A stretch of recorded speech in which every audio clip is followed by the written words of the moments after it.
John Howard. Welcome to Insiders. Welcome back to Insiders. Thank you. It's good to see you again. You were our first guest 10 years ago, and that was the day after the Aston by-election. That was a by-election that your government was supposed to lose. That was a real turning point. Oh, it was. I said at the time that we were back in the game. If we'd have lost the Aston by-election, which by all history we should have, it would have further depressed the then government and given the Labor Party an enormous boost, but we didn't. And I thought to myself, we can win this. And it really was the turning point.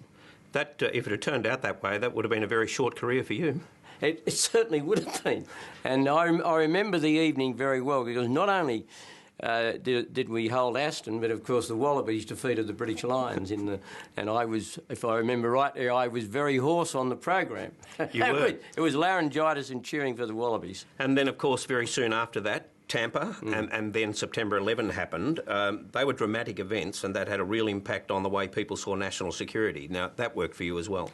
Oh, yes. My view is that if Tampa and September 11 had not happened, we still would have won, because Aston indicated that people had grave doubts about Labor and still had some faith in us as economic managers, but the majority would have been smaller.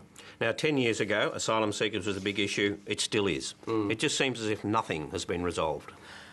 No, well, the big mistake, you forgive me saying it, was for the Rudd government to reverse the successful policy of the Howard government, because it had disappeared as an issue, as a problem.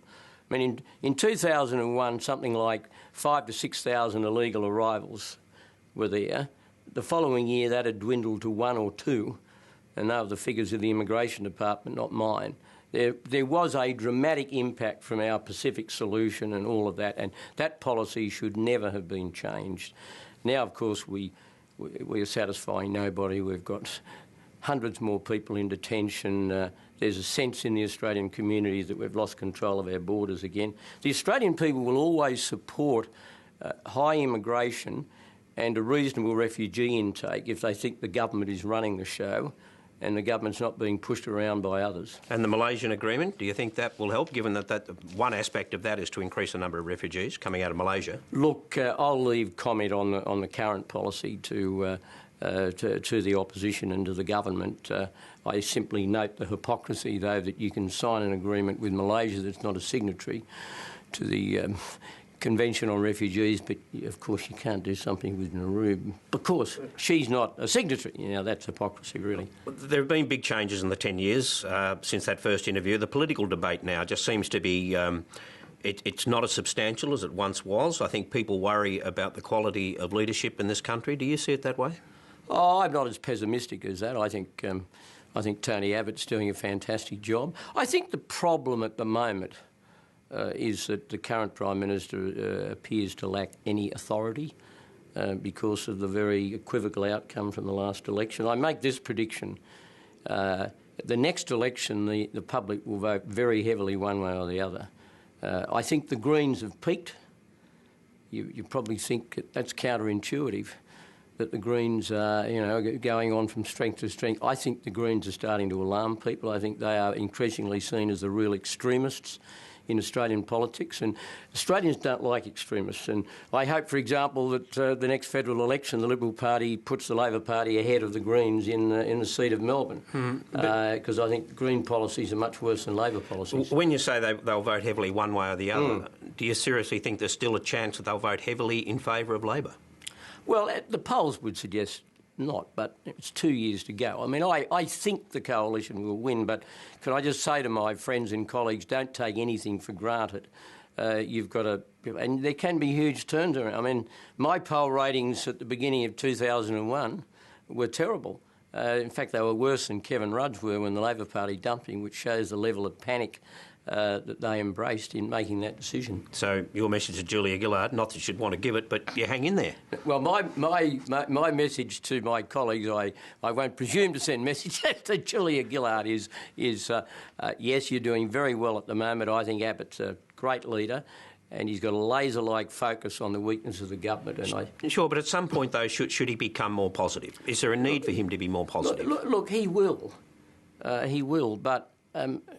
The only issue in town at the moment is the carbon tax issue. And he is right to focus on it, almost to the exclusion of everything else. But he's got another 2 years, and as he rightly says, he'll bring things out. But you look at where the Liberal Party was until he took over. He brought the Liberal Party back from the dead, and he went within one seat of overturning 100 years of Australian political history, and that is turning out a first-term government, except in the special circumstances of Scullins' defeat during the Great Depression, and they were special circumstances. On the carbon tax, you went to the 2007 election supporting an ETS. What's so wrong with it now? Well, the rest of the world's not doing it. Whereas the whole basis of what we put forward in 2007 was that the rest of the world was inexorably moving towards a carbon tax, and yet that's not happening. You told the National Press Club in July 2007 that in the years to come, it will provide a model for other nations to follow.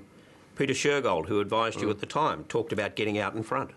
Yeah, I know he did do that, but the very first sentence of the terms of reference for the Shergold inquiry was that we had to absolutely preserve the competitive position of Australian industries because of the preeminence of fossil fuels, and the whole basis on which we went to the people with that policy, and the belief was that the rest of the world would follow and would be going in the same direction, but they're not. I mean, the Americans, and I've just been in the United States, and there's no chance in the world of the Americans embracing an emissions trading system.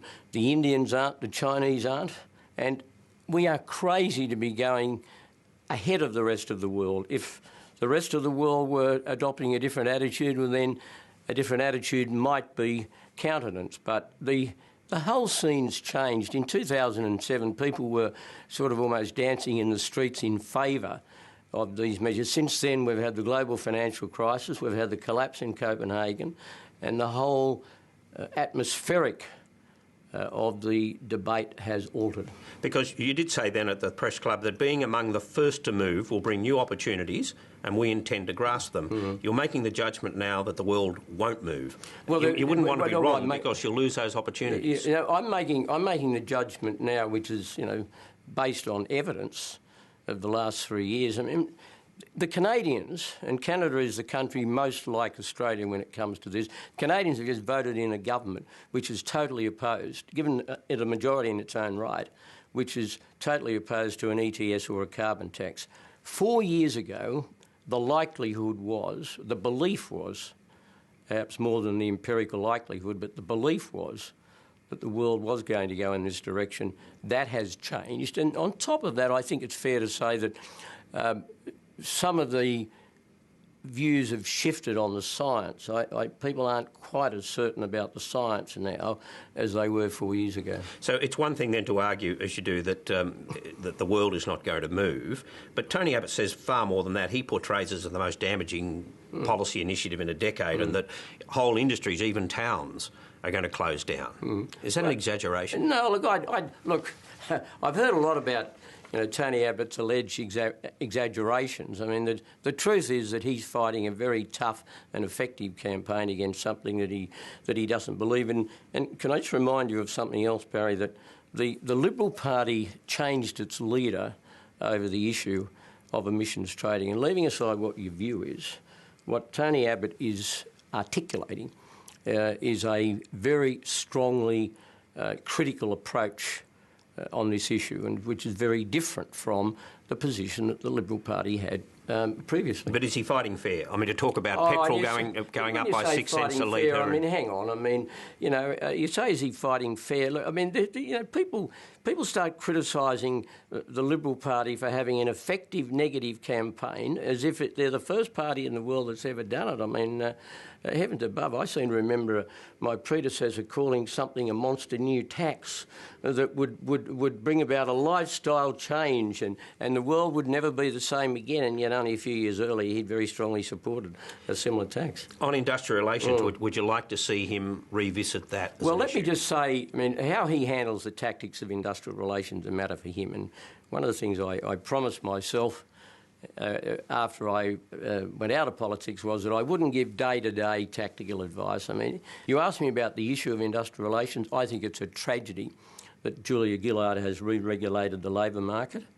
It's for the first time in a generation, a major economic reform has been reversed, and I think that this nation will have to revisit industrial relations in the future, and the calamitous retreat on that issue will do us steadily more harm as the years go by, and I hope that the system produces a revisitation of industrial relations, because I believe in it.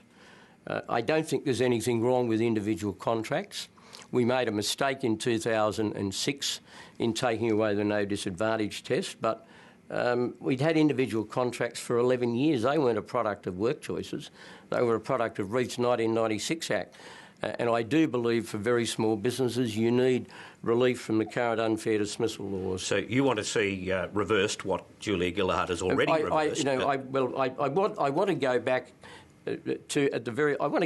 to the pre-work choices position, then add to that something on unfair dismissal. Now, they're my views. Whether the Liberal Party picks those views up or not is entirely a matter for it. And I'm not going to be running around the country every day speaking it. But you asked me a view on a policy issue I feel very strongly about.